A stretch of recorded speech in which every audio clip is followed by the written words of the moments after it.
सभी प्यारे बच्चों को नमस्कार। आपका अपना यूट्यूब चैनल LKM मीना पे स्वागत है।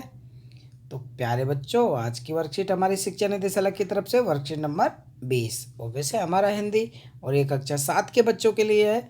सभी प्यारे बच्चे यहाँ पे अपना नाम लिखें, यहाँ पे अपने कक्षा अध्यापक का नाम लिखें। तो आज की तारीख हमारी बेटा 3/12/2020 और दिन हमारा गुरुवार का है। तो आज की वर्कशीट में भी बच्चों हम रहीमदास जी के दोहे जो पिछली वर्कशीट में हमने पढ़े थे, तो उनसे ही मिलने वाली सीखों के बारे में चर्चा करेंगे। ठीक है, तो अगर आप मेरे यूट्यूब चैनल पर अभी तक नए हैं तो सबसे पहले यूट्यूब चैनल को सब्सक्राइब करें, बेल आइकन को ज़रूर दबा के रखें। और प्यारे बच्चों, इस वर्कशीट की वीडियो को पूरा अंत तक देखें और इसे अच्छे से समझेंगे। तो हमने पिछली वर्कशीट में जाना कि कैसे एक मछली है जो बिना पानी के नहीं रह सकती। ठीक है, पानी के नहीं रह सकती क्योंकि उसका पानी के प्रति सच्चा प्रेम होता है। और एक दो हमने पढ़ा कि सच्चे मित्र की पहचान कब होती है? मुसीबत के समय में सच्चे मित्र की पहचान होती है। तो अब देखते हैं अगले तीसरा दोहा उनका। ठीक है, तो तीसरा दोहा सही से आप अच्छे से याद करेंगे। ठीक है, तरवर फल नहीं खात है, सरवर पियत ने पान, कहे रहीम पर काज हित संपत्ति सचई सुजान। तो देखो, इस दोहे के माध्यम से रहीम जी ने परोपकारी पुरुषों को महत्व को बताते हुए कहते हैं कि तरवर फल नहीं खात है। अब परोपकारी मतलब दूसरों के लिए उपकार करने वाले कोई भी काम है। कि जैसे देखो समझेंगे कि तरवर फल नहीं खात है, कि जिस प्रकार पेड़ अपना फल स्वयं नहीं खाते। तो बेटा आप सबने देखा कि पेड़ का भी अपना फल खाता नहीं, वो हमेशा दूसरों को ही फल देते हैं। और सरवर पियत न पान, क्या आपने कभी सरोवर जो तालाब होते हैं, नदी होती है, क्या वो उन्होंने खुद ने कभी उन्होंने पानी पिया? नहीं, वो तो हमेशा दूसरों के लिए पानी पिलाती है। कि जिस प्रकार पेड़ अपने फल स्वयं नहीं खाते, सरोवर अपना पानी स्वयं नहीं पीते, उसी प्रकार कहे कहे रहीम पर काज हित संपत्ति सचई सुजान।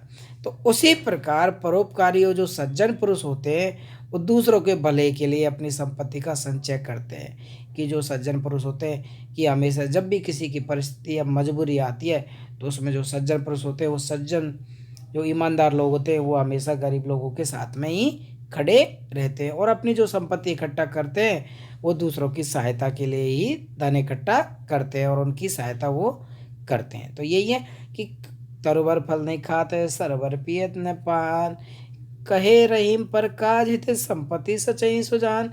कि आपको इस दोहे के माध्यम से यही सीख मिल रही है कि हमें परोपकारी बनना चाहिए। कि हमेशा ये नहीं कि हम खुद के लिए जीवन जी रहे, नहीं, हमें दूसरों की भावनाओं को, दूसरों की मुसीबत को भी देख के समाज में चलना चाहिए। ठीक है, तो हमें परोपकारी भाव हमेशा रखना चाहिए।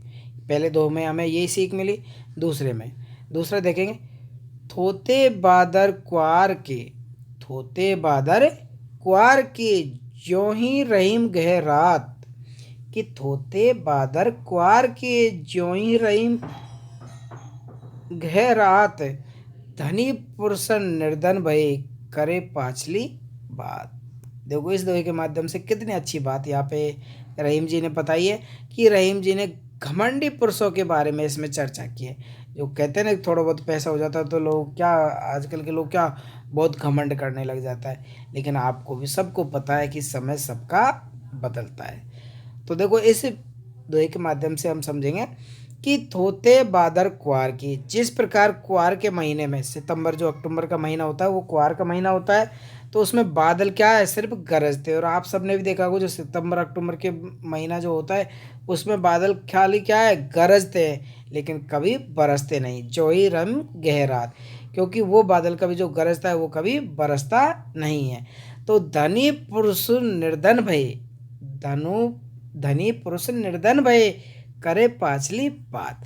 तो उसी प्रकार जो धनी पुरुष हैं, जब वो निर्धन हो जाते हैं तो अपनी वह संपत्ति के धनों की, सम्मान की बातें, घमंड की बातें करते हैं और अपनी वर्तमान स्थिति को सुधारने का प्रयास बिल्कुल भी नहीं करते। कि आप सबने देखा होगा कि किसी के पास 1 रुपया भी नहीं था, लेकिन आज उसके पास कहीं से ज़्यादा धन हो जाता है तो वो क्या करने लगता है, घमंड करने लगता है और अपने आसपास के लोगों को बिल्कुल भी वो क्या सम्मान नहीं देता, ना कोई इज्जत देता और सबको बस वो एक तरह से धिक्कार करता है। लेकिन जब उनका धन वगैरह लुट जाता है तो उनको जो स्थिति आती है तो वो भी गरीब से भी बुरी स्थिति आती है, क्योंकि उनको कोई टाइम तो बहुत ज़्यादा घमंड था अपनी दौलत पर, लेकिन वो इतने बेकार हो चुके हैं कि चलो कोई बात नहीं, समय भाई आज उनके पास है, कल उनके पास था, आज उनके पास नहीं है, कल उनके पास था, लेकिन अपनी जो वर्तमान स्थिति है उसको तो कम से कम उन्हें सुधारना चाहिए, लेकिन उनका घमंड अभी भी नहीं टूटा। तो इस दोहे के माध्यम से कबीर जी ने रहीम जी ने यही बताया कि जो घमंडी पुरुष होते हैं वो कभी भी अपनी बातों को नहीं छोड़ते। तो इसलिए बेटा आप ध्यान रखें कि हमें कभी भी घमंडी पुरुष नहीं बनना है। ओके बेटा, अब देखते हैं इसके प्रश्न आंसर। देखो इसमें कह रहा है कि सज्जन पुरुष की क्या पहचान है। तो देखो पहला आंसर हम इसे देखेंगे यहाँ पे, ये रहा कि सज्जन पुरुष दूसरों के भले के लिए अपनी संपत्ति का संचय करते हैं, अर्थात दूसरों की सहायता के लिए धन इकट्ठा करते हैं और उनकी सहायता करते हैं। ठीक है बेटा, यह आंसर हम इसमें लिखेंगे कि सज्जन पुरुष दूसरों के भले के लिए अपनी संपत्ति का संचय करते हैं और दूसरों की सहायता ही करते हैं। ठीक है बेटा, ये हमारे पहले क्वेश्चन का आंसर हो जाएगा कि धनी पुरुष निर्धन हो जाते हैं तो वो क्या करते हैं। कि देखो यहाँ पे ये लिखा दूसरा क्वेश्चन कि धनी पुरुष निर्धन हो जाते हैं और वो अपनी संपत्ति के धनों की सम्मान की बातें, घमंड की बातें ही करते हैं। ये हमारे दूसरे क्वेश्चन का आंसर हो जाएगा। ओके बेटा, कि वह अपनी जो पुरानी जो पिछले दिन की जो संपत्ति थी, आज मेरे पास इतना पैसा है, उतना पैसा था, वो किया, वो घूमा, वो फिरा, तो यही सब बातें वो घमंड की बातें करते हैं। क्वार के महीने में क्या होता है, तो आप सबने देखा है इसमें दोहे में। देख क्वार के महीने में क्या होता है कि क्वार के महीने में से जो सितंबर अक्टूबर का महीना होता है, बादल सिर्फ गरजते हैं ना कि बरसते। ठीक है, ये हम तीसरे क्वेश्चन का आंसर लिखेंगे कि क्वार के महीने में सितंबर अक्टूबर बादल सिर्फ गरजते हैं लेकिन कभी बरसते नहीं। ठीक है, ये हमारे तीसरे क्वेश्चन का आंसर हो जाएगा यहाँ से यहाँ तक। अब देखते हैं चौथा क्वेश्चन कि परोपकार का अर्थ दूसरों का उपकार करना, दूसरों की सहायता करना। क्या आपने कभी किसी पे परोपकार किया, तो विस्तार से लिखिए। ठीक है बेटा, देखो परोपकार का मतलब है दूसरों की उपकार करना, मतलब दूसरों की सहायता करना। देखो बेटा, मैं जब पढ़ता था तो मेरी क्लास में कई सारे बच्चे ऐसे होते थे कि क्या करते थे, जल्दीबाजी में घर से निकल आते थे और कोई कॉपी भूल जाता, कोई पेन भूल जाता था। ठीक है बेटा, तो मैं उनकी कॉपी पेन देकर उनकी मदद किया करता था। ठीक है, और जैसे कई लोग गरीब होते थे तो मैं मेरे मम्मी पापा से रिक्वेस्ट करता कि मुझे भाई 10 रुपये दो, मुझे बच्चे को पेन देना है, वो मेरा दोस्त है। और ऐसी ऐसी काम में परोपकार की, मतलब मेरे से जितनी छोटी मोटी मदद हो सकती थी तो मैं उनकी करता था। ठीक है, तो इसका आंसर मैं और बता देता आपको लिखित रूप में। मैं अपनी क्लास में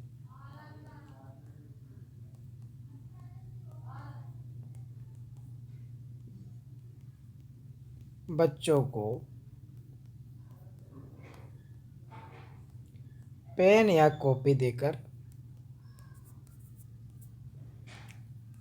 उनकी मदद करता था।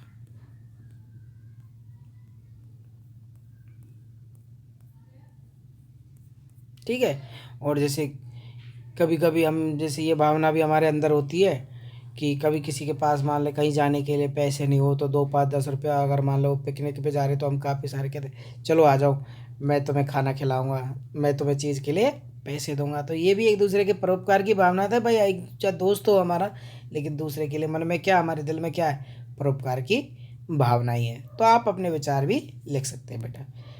ठीक है, अब देखते हैं हम पांचवा क्वेश्चन। पेड़ शब्द के 3 पर्यायवाची शब्द लिखिए। तो देखो बेटा, पहला तो इसका हो जाएगा वृक्ष, और दूसरा हो जाएगा तरु, और तीसरा हो जाएगा हमारा पादप। ठीक है, और भी आपको याद है तो वो भी आप लिख सकते हैं, लेकिन 3 पूछेंगे तो हम 3 ही लिखेंगे। ठीक है बेटा, तो ये आपकी वर्कशीट कंप्लीट होती है।